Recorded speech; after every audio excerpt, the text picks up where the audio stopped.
If you can dance this waltz with me, I'll fund the rest of your life. The grand ballroom fell silent. Emily Carter tightened her grip on the silver serving tray, certain she had misheard. "Me?" she asked quietly, her cheeks burning as dozens of wealthy guests turned to stare.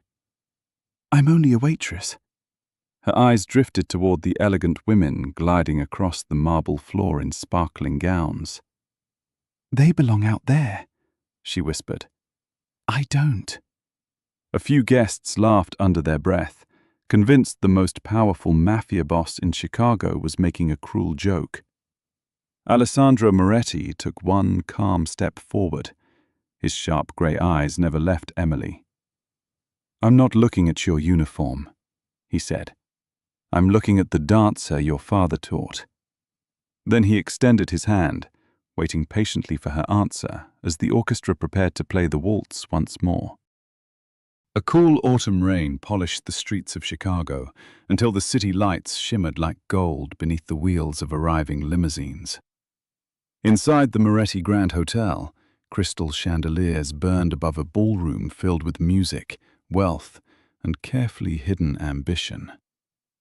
Alessandro Moretti stood near the center of the ballroom, receiving politicians, business leaders, judges, and philanthropists with the controlled patience of a man accustomed to being watched. At 42, he was tall and powerfully built, with broad shoulders that made his tailored black tuxedo seem almost military. His dark hair was cut short and swept neatly back, while a trace of black stubble sharpened the hard angles of his jaw. A thin scar crossed the edge of his left eyebrow, a permanent reminder of an assassination attempt he had survived 11 years earlier, and the experience had left him suspicious of easy smiles and careless promises. To most of Chicago, Alessandro was the most feared mafia boss in the city. But over the previous 5 years, he had forced nearly every Moretti operation into legitimate transportation, real estate, and port management. He was cold with strangers, demanding with employees, and merciless toward betrayal. Yet even his enemies admitted that he never broke his word. That evening's gala was raising money for orphan children, a cause he supported without ever explaining that he had spent part of his own childhood feeling abandoned inside a mansion full of armed men. Emily Carter moved quietly along the edge of the ballroom with a silver tray balanced on one hand. At 24, she had a soft, full figure, fair skin, round cheeks, and large hazel eyes that revealed every emotion she tried to conceal. Her chestnut-brown hair was pinned into a simple knot beneath the white cap required by the catering company, and her black service dress was plain enough to make her nearly invisible among women wrapped in silk and diamonds. She had learned to prefer invisibility, because people often judged her body before hearing her speak, and years of whispered insults had trained her to lower her gaze whenever laughter rose nearby.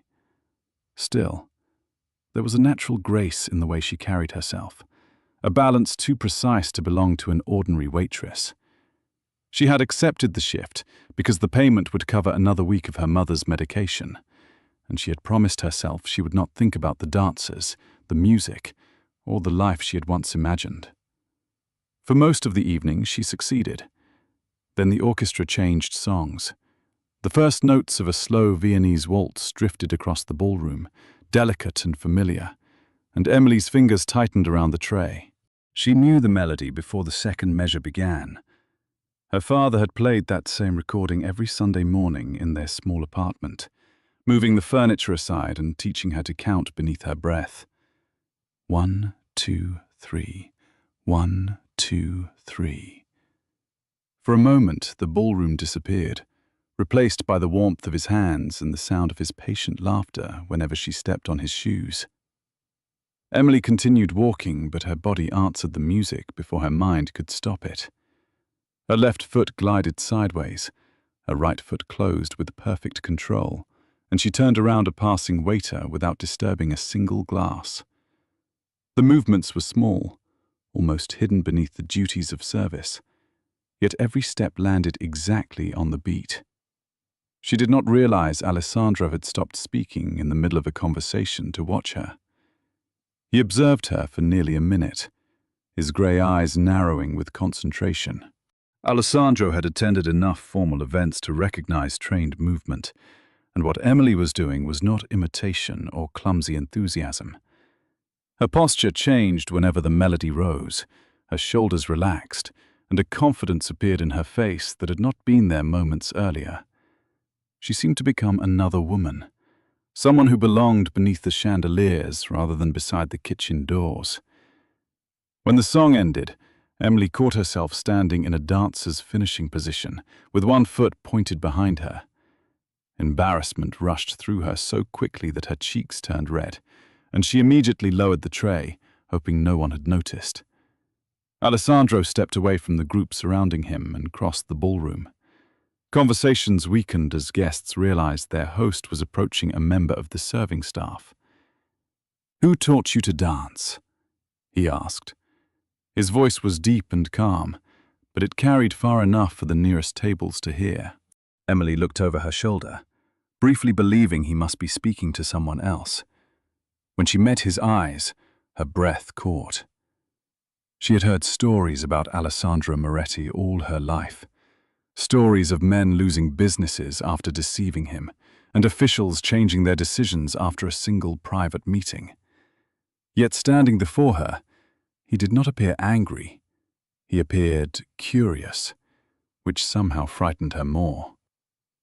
"My father," she answered softly. Alessandro glanced at the tray in her hands and then back at her face. "Was he a professional?" Emily swallowed and shook her head. "No, sir. He repaired railway engines. But he loved ballroom dancing, and when I was little he taught me everything he knew." The room had grown quieter, and Emily became painfully aware of jeweled women studying her uniform, and wealthy men suppressing amused smiles.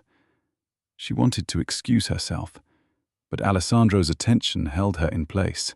He asked why she had stopped dancing, and the question opened a wound she had spent 12 years trying to close. Emily explained that she had won several children's competitions, and that her father had planned to enroll her in a respected dance academy when she turned 13. 3 months before the entrance examination, he was killed in a traffic accident while returning from a night shift. Without his income, the family lost their apartment, sold nearly everything they owned, and used the last of their savings for her mother's medical care. "After that, there was no academy," Emily said, forcing a small smile that did not reach her eyes. "There was only work." She did not mention the shoes she had kept in a box beneath her bed, or the nights when she listened to old music through headphones so her mother would not hear her crying. Alessandro studied her in silence. He knew what it meant for a single death to alter the direction of an entire family, and he recognized the practiced resignation in Emily's expression. It was the look of someone who had stopped asking life for anything because disappointment had become too expensive. Behind him, a silver-haired businessman named Harold Bennett gave a quiet laugh. Harold was a thin, narrow-faced investor in his 60s, whose polished manners concealed a lifelong habit of mocking anyone he considered socially inferior. "A touching story," he murmured to the woman beside him. "But childhood lessons hardly make a dancer." Several guests smiled, and Emily's old instinct urged her to retreat. Alessandro turned his head just enough to silence Harold with a single look, then faced the orchestra and lifted one hand. The musicians stopped preparing their next song. Alessandro walked toward the open floor and extended his hand to Emily in full view of the ballroom. Confusion moved through the guests like a breeze. "Play the waltz again," he ordered. The conductor hesitated only a second before raising his baton. Alessandro looked directly at Emily and spoke with the same measured certainty he used when closing contracts worth millions. "If you can dance this entire waltz with me," he said, "I will fund the rest of your life." For one suspended moment, no one reacted. Then laughter broke out among the guests, soft at first and then louder, because they assumed the feared Alessandro Moretti was making an elegant joke at a waitress's expense. Emily stared at his open hand. She knew accepting could end in humiliation, dismissal, or both. But beneath the fear, something long buried began to move. It was not confidence exactly. It was memory. She placed her tray on a nearby table, wiped her damp palm against her skirt, and stepped onto the dance floor. "All right," she whispered. "I'll dance." Alessandro closed his hand around hers as the orchestra began. His other hand settled respectfully at her back, and Emily heard her father's voice inside her mind, counting the first measure. 1, 2, 3. She stepped forward. Alessandro followed. The laughter faded before they completed the first turn. Emily's body remembered what grief had tried to erase, and each movement became stronger, smoother, and more certain. She crossed the floor with astonishing lightness, her service dress circling her ankles while Alessandro guided her through sweeping turns beneath the chandeliers. He was an experienced dancer, disciplined and precise, but even he began adjusting to her rather than leading her. Emily forgot the watching faces, the uniform, and the years she had spent apologizing for occupying too much space. For the length of the waltz, she was 12 years old again, safe in her father's arms and moving toward a future that had not yet been taken away. The final notes softened. Alessandro turned Emily once more, caught her hand, and brought them to a flawless stop at the center of the ballroom. Silence followed. Emily stood breathless, her cheeks flushed and her eyes shining with tears she refused to let fall. Alessandro did not smile broadly, but something in his severe expression had changed. Before he could speak, one person began to clap. Another joined, then another, until every guest in the ballroom rose from their chairs. The applause swelled beneath the chandeliers, powerful enough to drown out the rain against the windows, while Emily remained beside Alessandro Moretti, stunned by the sound of an entire room finally seeing her. The applause from the previous evening still echoed through Chicago's newspapers when the sun rose over the city.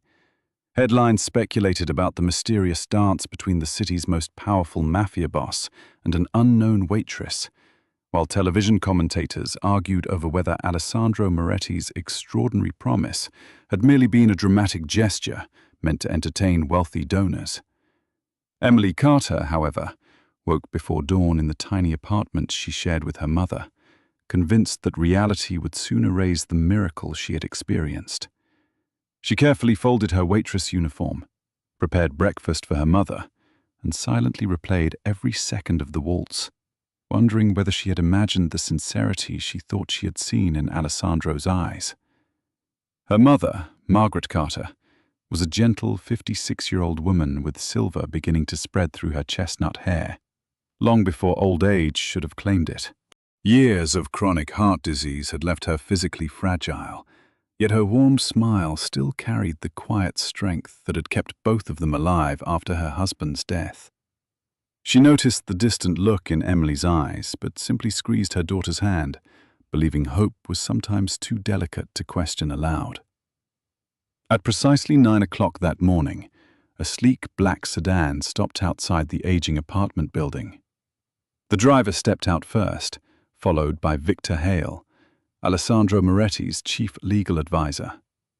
Victor was 63 years old, tall and lean with neatly combed grey hair, sharp blue eyes behind thin rectangular glasses, and the calm posture of a man who had spent 4 decades negotiating impossible situations without ever raising his voice. His reputation throughout Chicago extended far beyond the Moretti organization, because he had successfully transformed countless family businesses from questionable operations into respected corporations. Every movement reflected patience rather than intimidation, making him one of the few people who could speak honestly to Alessandro without fear. Emily opened the apartment door expecting another bill collector or hospital representative, but instead found Victor standing politely in the hallway, holding a leather portfolio. "Miss Carter," he said with a respectful nod. "Mr. Moretti asked me to deliver something personally. He instructed me to remind you that he has never broken a promise." Emily followed Victor to the Moretti Foundation headquarters in downtown Chicago, assuming she was about to receive a financial settlement large enough to change her life overnight. Instead, she entered a spacious conference room overlooking Lake Michigan, where Alessandro was already waiting beside a long table covered with carefully organized documents. He wore a crisp white dress shirt with the sleeves rolled to his forearms, revealing intricate black tattoos that disappeared beneath the fabric. His expression remained composed as always, but there was unmistakable purpose behind every movement. Rather than sliding a check across the table, Alessandro invited Emily to sit while Victor explained the contents of the legal documents. A new charitable organization had been established overnight under the name the Emily Carter Arts Scholarship Foundation. The foundation would permanently finance Emily's education, while also creating annual scholarships for disadvantaged children pursuing dance and performing arts. Every legal structure had already been completed, every financial guarantee secured, and every asset protected from future manipulation. Emily stared at the paperwork in disbelief before looking toward Alessandro. You promised to fund my life," she whispered. "This is much more than money." Alessandro folded his hands calmly. "Money disappears," he replied. "Opportunities multiply. I promised you a future, not temporary comfort." Before Emily had enough time to absorb the magnitude of the decision, another visitor entered the conference room. Rebecca Sterling, widely recognized as America's most accomplished ballroom dance instructor, walked inside carrying a slim leather notebook. Rebecca was 48 years old, tall and remarkably athletic, despite decades of demanding choreography. Her blonde hair was tied into a practical ponytail, her green eyes remained constantly observant, and her confident posture reflected someone who had spent an entire career correcting the smallest imperfections in world-class dancers. 20 years earlier, she had suffered a devastating knee injury moments before qualifying for the World Dance Championships, forcing her retirement at the peak of her career. Rather than allowing bitterness to define her life, she dedicated herself to developing elite dancers, eventually coaching numerous international champions. Rebecca examined Emily quietly before offering a warm smile that immediately eased some of the younger woman's anxiety. "Mr. Moretti asked me only one question yesterday," Rebecca said. "If someone loses 12 years of training, can talent survive?" My answer was yes. Today I'd like to see whether I was right. The following weeks transformed Emily's life into a carefully balanced routine, unlike anything she had ever imagined. Every morning began with ballroom technique under Rebecca's demanding supervision, where forgotten instincts slowly awakened beneath disciplined repetition. Every afternoon brought language lessons, taught by Professor Daniel Brooks, a soft-spoken linguistics expert in his early 50s, whose curly dark hair had already begun turning grey from decades spent teaching diplomats and international executives. Daniel believed language reflected respect, insisting that confidence came not from sounding impressive, but from making others feel understood. After language classes came communication training, public speaking, stage presence, media interviews, etiquette, and finally introductory business management, designed to prepare Emily for responsibilities she had never expected to carry. Alessandro had deliberately assembled specialists from different fields because he refused to develop only her dancing. He intended to build a woman capable of standing confidently before any audience in the world, without depending upon anyone else's reputation. Despite the extraordinary opportunities surrounding her, Emily quietly refused to abandon the life that had shaped her. 3 evenings every week, she returned to the same neighborhood restaurant where she had worked before the gala, tying the familiar black apron around her waist and greeting regular customers with the same sincere smile. Her manager repeatedly encouraged her to resign, insisting she no longer needed the income. Yet Emily politely declined. Every paycheck still helped purchase her mother's medication, but the reason reached much deeper than finances alone. She feared that accepting complete dependence on Alessandro, regardless of his kindness, would slowly erase the independence her father had worked so hard to teach her. Washing tables, carrying heavy trays, and serving ordinary families reminded her that dignity came from honest work rather than expensive opportunities. The restaurant staff watched her with growing admiration, because fame had changed neither her humility nor her willingness to help younger employees during busy evenings. Unknown to Emily, Alessandro occasionally visited the restaurant without entering the dining room. His black sedan would remain parked discreetly across the street while he reviewed business reports in the back seat, allowing himself brief moments to observe through the large front windows. He watched Emily laughing with elderly customers, patiently comforting a frightened child after spilling orange juice, and quietly replacing a homeless veteran's meal without telling anyone she had paid for it herself. None of those acts attracted cameras or applause. She behaved exactly the same whether people recognized her from the gala or treated her as an ordinary waitress. Alessandro had spent much of his adult life surrounded by individuals who became generous only when influential eyes were watching. Emily possessed something entirely different. Her compassion required no audience.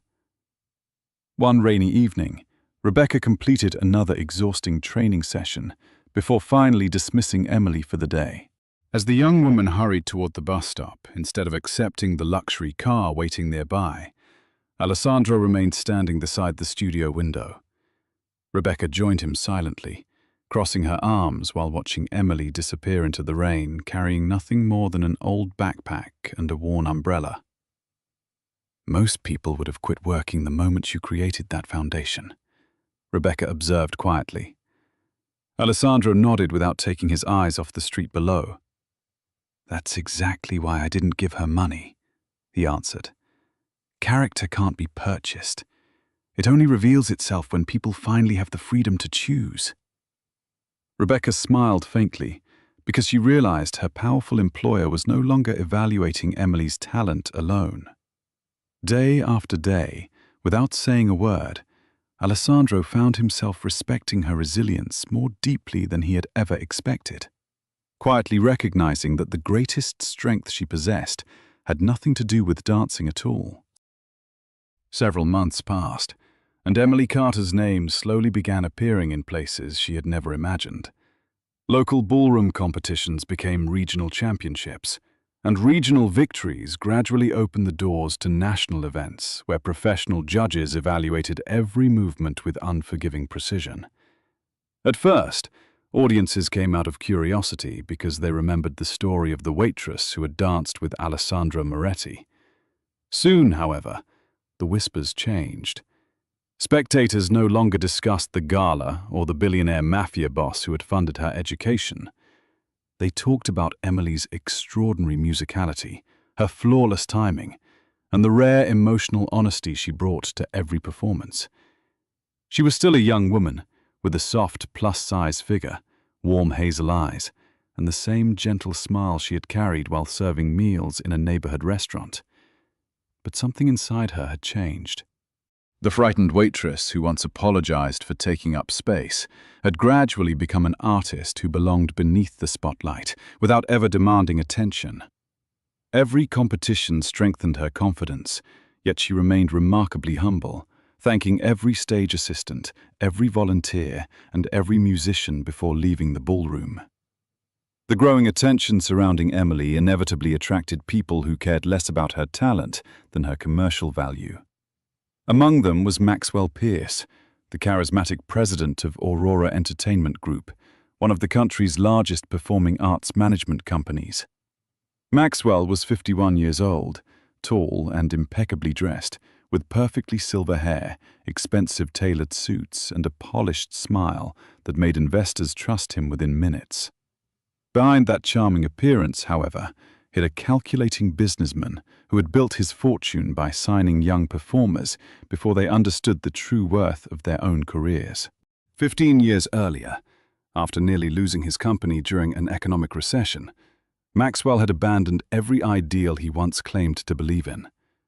Since then, every artist had become a financial asset rather than a human being.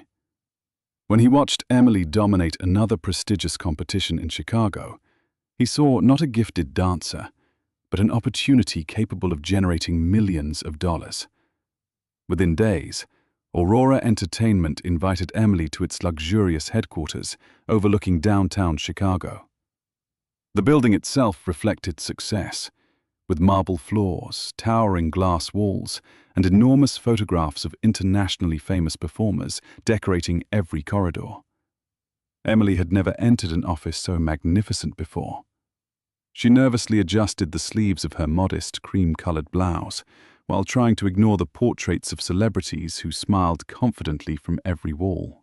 Maxwell personally welcomed her with remarkable warmth, praising her performances and insisting that America had never seen a dancer quite like her. He spoke with practiced sincerity, describing international tours, television appearances, magazine covers, sponsorships, luxury apartments, and financial security beyond anything Emily had ever imagined. After years of struggling to afford groceries and medicine for her mother, the future he described sounded almost unreal. By the end of the meeting, Maxwell placed a thick contract before her and assured her that signing it would transform her life forever. Emily carefully read only the first several pages before becoming overwhelmed by the legal terminology. Everything seemed generous. Aurora would cover travel expenses, costume design, marketing campaigns, professional partnerships, and worldwide promotion. The salary alone exceeded anything she had believed possible. For a young woman who had spent most of her adult life worrying about rent and hospital bills, the offer felt less like a business agreement and more like salvation. She politely asked for a day to consider the proposal, but Maxwell gently encouraged her to sign immediately, explaining that international opportunities moved quickly and hesitation often cost promising careers. His reassuring tone gradually dissolved her uncertainty. By the time she returned home that evening, she had almost convinced herself that accepting the contract would finally allow her to repay Alessandro for everything he had done, while providing complete financial security for her mother. The following afternoon, Emily visited the Moretti Foundation, carrying the contract inside her handbag. She intended only to inform Alessandro of her decision before signing. Alessandro listened quietly while she enthusiastically described Aurora's promises, then accepted the document without offering immediate opinion. Instead of reading it himself, he handed it directly to Victor Hale. The experienced attorney adjusted his glasses and slowly turned each page, his calm expression becoming increasingly serious as the minutes passed. The conference room remained silent except for the sound of paper sliding across polished wood. Emily noticed Victor rereading several paragraphs before taking detailed notes beside obscure legal clauses hidden deep within the contract. Alessandro watched his attorney rather than Emily, understanding from decades of experience that dangerous agreements rarely revealed themselves through obvious language.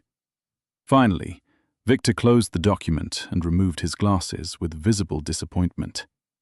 His normally gentle voice carried unusual firmness as he explained what Emily had nearly agreed to. Aurora Entertainment was not offering a partnership. The company was demanding complete ownership over every professional decision she would make for the next 15 years. Emily would require written permission before accepting competitions, interviews, charitable appearances, teaching opportunities, or even social media activity. Every dance she choreographed, every photograph taken during performances, every broadcast, and nearly every dollar generated by her career would legally belong to Aurora. Even if she wished to retire or pursue independent projects, the financial penalties were intentionally impossible to overcome. Victor quietly summarized the reality in one sentence. You would no longer own your career. You would become their product. Emily felt her stomach tighten, as she slowly realized how close she had come to surrendering the future Alessandro had worked so hard to protect. She remembered Maxwell's reassuring smile and suddenly understood why every conversation had focused on opportunity instead of freedom. Embarrassment quickly replaced excitement. She lowered her eyes and admitted that she had almost signed the agreement without asking anyone else to examine it. Alessandro remained silent for several moments before standing and walking toward the enormous windows overlooking Chicago. The afternoon sunlight reflected across the skyline as he folded his hands behind his back, recalling countless businessmen who had attempted similar tactics throughout his own career. He had witnessed ambitious young people sacrificing decades of their lives because someone offered immediate success wrapped inside complicated legal language. Without turning around, he spoke quietly enough that Emily almost missed the words. Talent is not meant to be sold cheaply. When Alessandro finally faced her again, there was neither anger nor disappointment in his expression. Instead, there was the calm certainty of someone who had already reached a decision. He informed Emily that she would reject Aurora's proposal entirely. Rather than allowing a corporation to manufacture her reputation, he would finance her participation in the world's most respected international ballroom competitions as an independent competitor. She would choose her own teachers, her own choreography, her own schedule, and eventually her own future. The Moretti Foundation would provide logistical support only when requested, while every achievement would remain entirely hers. Emily stared at him in disbelief, because she had expected another lecture about caution, not an even greater opportunity. Alessandro simply reminded her that independence demanded more patience than celebrity, but genuine respect could never be purchased through advertising campaigns. The months that followed proved his words correct. Emily entered prestigious competitions across Europe and North America, representing no entertainment company, no commercial brand, and no corporate sponsor beyond the educational foundation that bore her own name. At first, judges and competitors underestimated her because she arrived without expensive publicity or elaborate promotional teams. Yet once the music began, assumptions disappeared. Performance after performance, Emily earned high scores through technical excellence, emotional authenticity, and relentless discipline rather than aggressive marketing. Fellow dancers, who had initially dismissed her, gradually began seeking her advice during rehearsals, while respected coaches complimented not her unusual story, but the undeniable quality of her dancing. For the first time in her life, applause no longer belonged to the waitress who had once danced with Alessandro Moretti. It belonged entirely to Emily Carter, an independent artist whose talent had finally become impossible to ignore. Winter arrived in New York with a sharp wind that swept between the skyscrapers and carried the excitement of the International Grand Ballroom Championship, one of the most prestigious dance competitions in the world. Competitors from more than 30 countries filled the magnificent Lincoln Arts Center, where glittering chandeliers illuminated polished wooden floors that had witnessed generations of legendary performances. Every participant dreamed of standing beneath those lights, knowing that a single flawless performance could change an entire career. Emily Carter walked through the grand entrance carrying her dance shoes in one hand, feeling both awe and quiet determination. At 24, she still possessed the same soft, plus-size figure, fair complexion, expressive hazel eyes, and gentle smile that had first caught Alessandro Moretti's attention months earlier.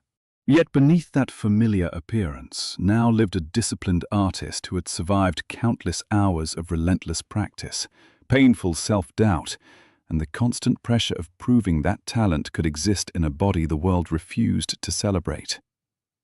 The backstage preparation rooms buzzed with nervous energy as dancers stretched, rehearsed difficult combinations, and adjusted elaborate costumes beneath bright mirrors. Emily noticed immediately that nearly every female competitor fit the traditional image expected by international ballroom judges. They were remarkably slender, with long, graceful limbs, elegant necklines, and carefully sculpted physiques that seemed designed for magazine covers as much as for dancing. Among them stood Natalia Volkov, a 27-year-old Russian champion whose striking beauty had made her one of the competition's biggest stars. Natalia possessed icy blue eyes, platinum blonde hair secured into an immaculate bun, and the confident posture of someone who had spent her entire life hearing she was born to perform. Years earlier, she had won multiple European championships before suffering a disappointing Olympic qualification defeat that hardened her competitive instincts. She rarely intended to hurt others, but years of living inside an intensely judgmental profession had taught her to believe appearance and excellence naturally belonged together. As competitors prepared for the opening ceremony, whispered conversations gradually shifted toward Emily. Some recognized her from international events, while others remembered the widely publicized story of the waitress whose education had been funded by Alessandro Moretti. At first, the comments sounded harmless, but curiosity slowly transformed into mockery. A few dancers glanced toward Emily before exchanging amused smiles, convinced that someone with her body could never truly belong at the highest level of ballroom competition. One competitor quietly laughed that she looked more like a costume assistant than a finalist. Another suggested that judges would probably remember her performance only because she looked different from everyone else. Finally, one voice rose just loudly enough for Emily to hear clearly.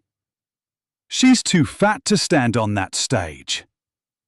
The sentence was followed by restrained laughter that spread through the dressing room before disappearing into uncomfortable silence. No one defended Emily. No one challenged the remark. Most simply lowered their eyes and pretended not to have heard it.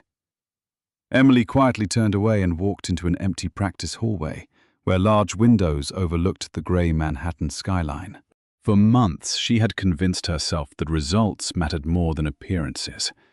But hearing those words inside the world's greatest competition reopened wounds she thought had finally healed.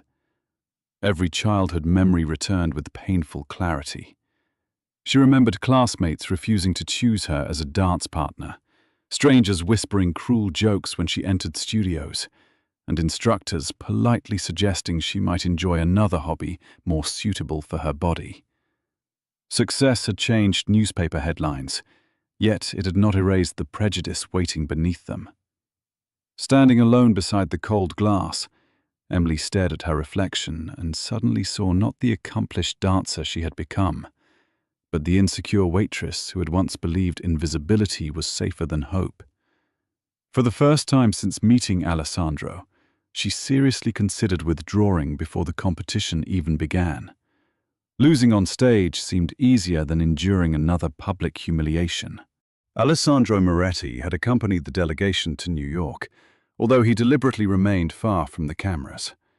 At 42, his commanding presence drew attention wherever he walked, even without security surrounding him.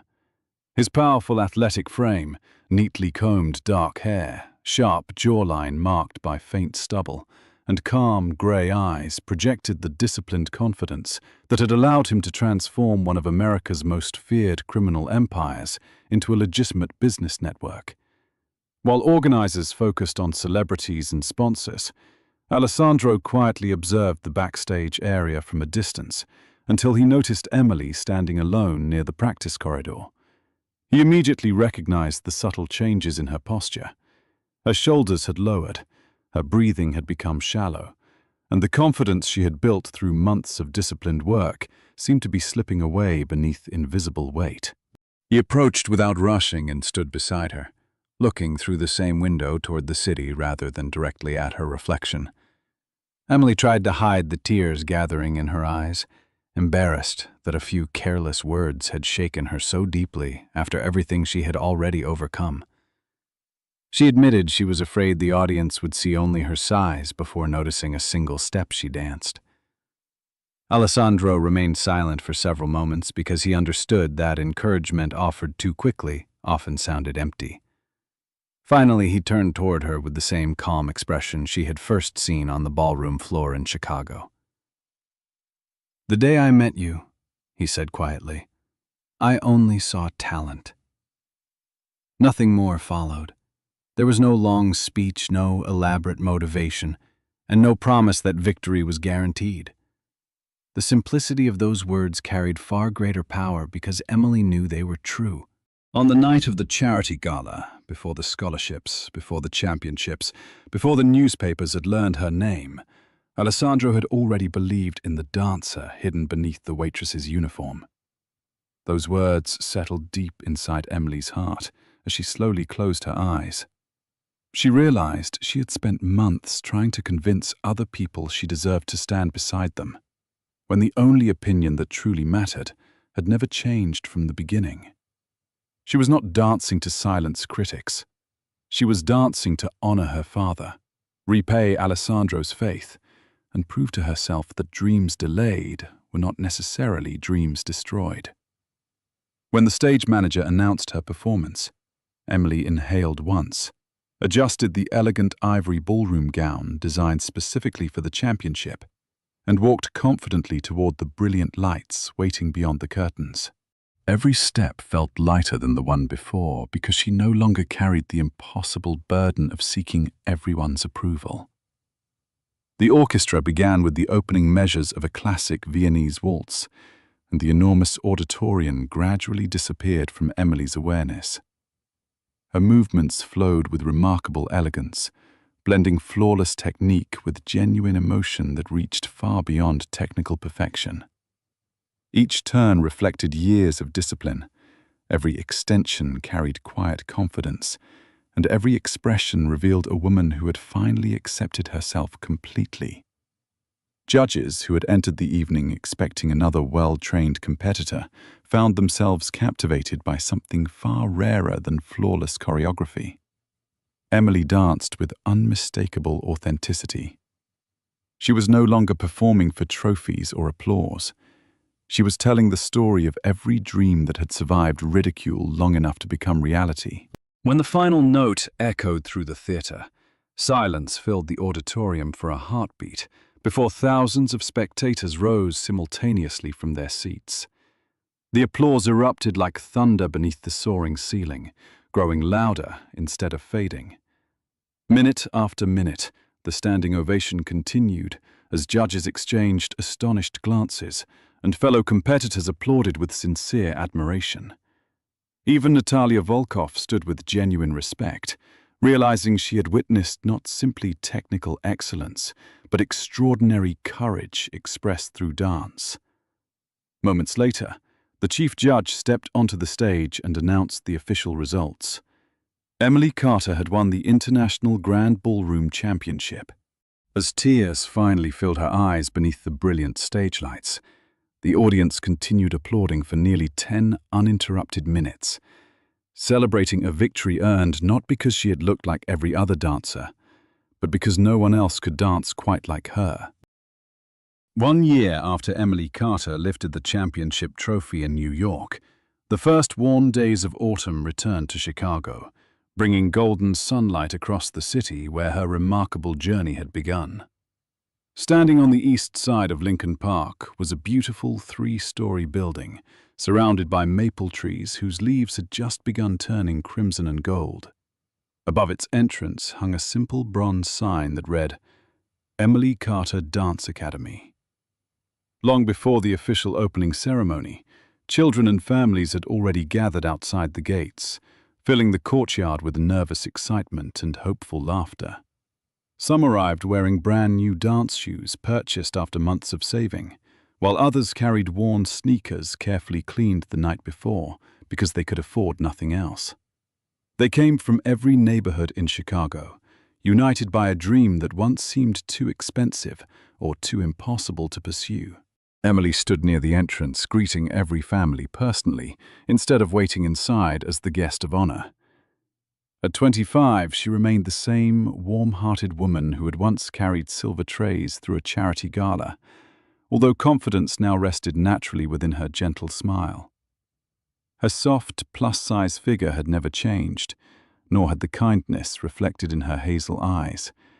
But years of disciplined training and international success had transformed the quiet waitress into a graceful woman whose presence inspired trust before she spoke a single word. She deliberately chose a simple ivory dress instead of an expensive designer gown because she wanted every child entering the academy to see someone who looked approachable rather than untouchable. As each nervous student arrived, Emily knelt whenever necessary to greet them at eye level, remembering exactly how frightening it felt to believe everyone was judging appearances before talent. One of the first children to enter was 11-year-old Sophie Martinez, a shy girl with curly black hair, freckles across her cheeks, and a noticeably fuller figure than most girls her age.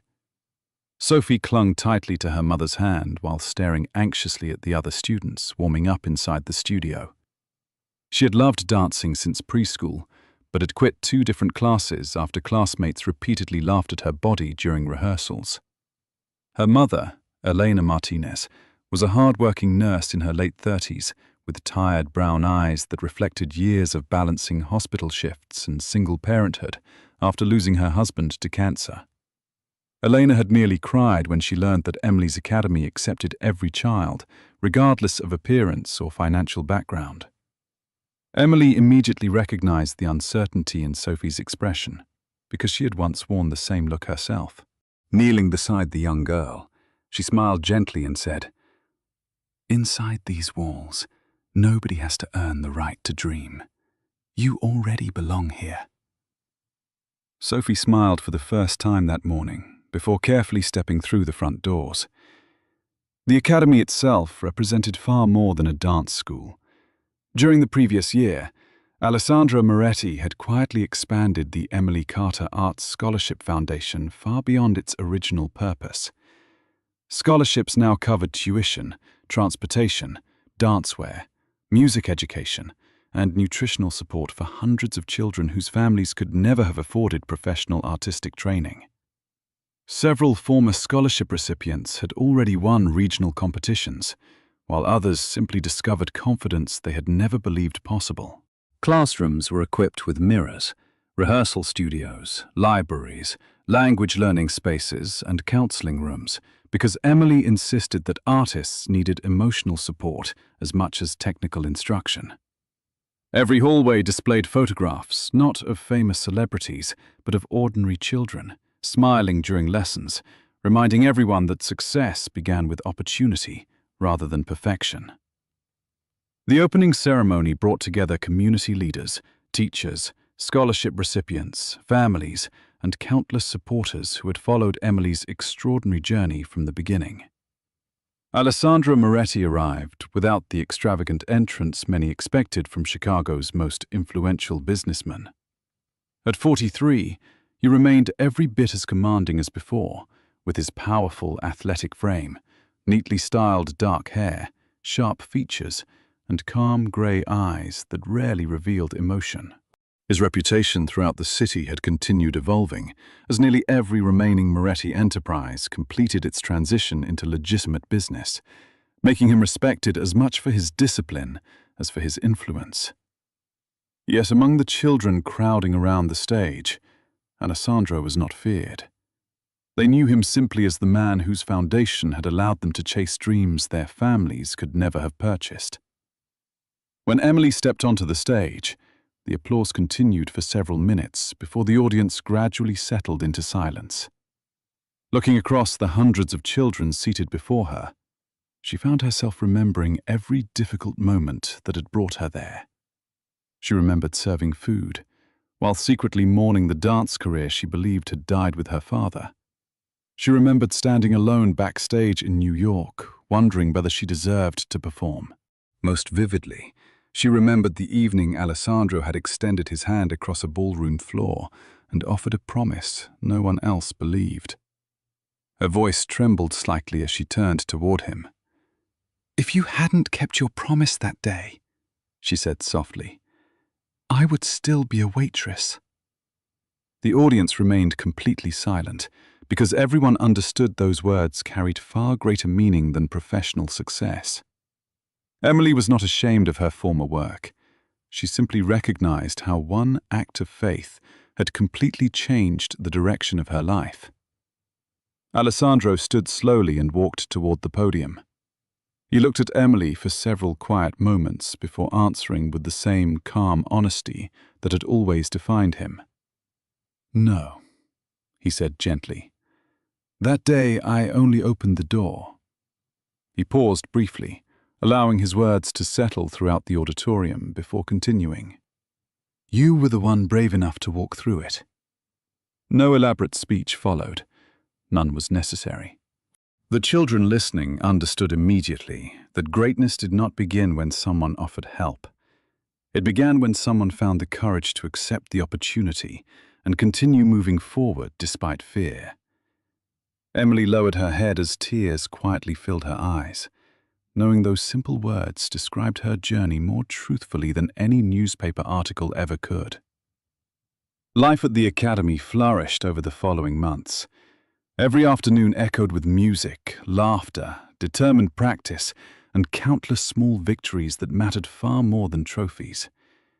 Children who had once hidden at the back of classrooms gradually volunteered to perform before audiences. Students from wealthy families practiced beside those who had arrived wearing second-hand shoes, and no one cared which background anyone came from once the music began. Emily taught every class herself, at least once each week, because she wanted every student to understand that the Academy's founder still believed hard work mattered more than titles. Alessandro visited frequently, but never interfered with daily operations. Instead, he quietly watched children discover confidence, while Emily built the nurturing environment she had once desperately needed herself. One crisp autumn afternoon, the Academy gathered outdoors to celebrate its first successful year. Hundreds of students filled the courtyard, surrounded by teachers, families, and scholarship graduates whose lives had already been transformed. After the children's performances ended, Alessandro stepped onto the stage, carrying a small velvet box. For the first time in years, the famously composed businessman appeared genuinely nervous. Walking toward Emily beneath the warm afternoon sunlight, he stopped before her and slowly lowered himself onto one knee. The courtyard fell completely silent as he looked into her eyes with the same certainty that had guided him since the night they first danced together.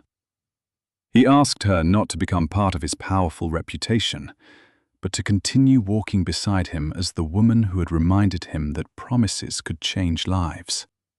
Emily covered her mouth as tears streamed freely down her cheeks before quietly answering yes. Their wedding, several months later, became a celebration not of wealth or influence, but of gratitude, family, and second chances. Former scholarship recipients performed the first dance. Children lined the aisle carrying white roses instead of expensive decorations. And Margaret Carter proudly watched her daughter marry the man who had once seen extraordinary talent hidden beneath an ordinary waitress's uniform. Shortly afterward, the Academy officially adopted a new name that reflected the shared mission both of them had built together. The bronze sign above the entrance was replaced with one bearing the words, Moretti Carter Academy. From that day forward, every child who walked through its doors entered a place where nobody was judged by appearance, social status, or wealth. They were measured only by their dedication, their character, and the courage to believe that talent, once given the chance to grow, could change an entire life. Sometimes, God doesn't change our lives by removing every obstacle. Sometimes, He simply opens one door and places the right person in our path. The miracle isn't that Emily became a champion. It is that someone saw her worth before the rest of the world did. Perhaps today, you are standing in front of a closed door, wondering if your dreams are over. Don't lose hope. God often works through unexpected people, unexpected moments, and promises that seem impossible at first. Keep believing, keep working, and when your opportunity comes, have the courage to walk through it. If this story touched your heart, please leave a comment and tell us where you're watching from, or share a moment when someone believed in you before anyone else did. Don't forget to like this video, subscribe to our channel, and share this story with someone who may need a little hope today. May God bless you and your family with strength, peace, good health, and open doors that no one can close. Thank you for watching, and we'll see you in the next inspiring story.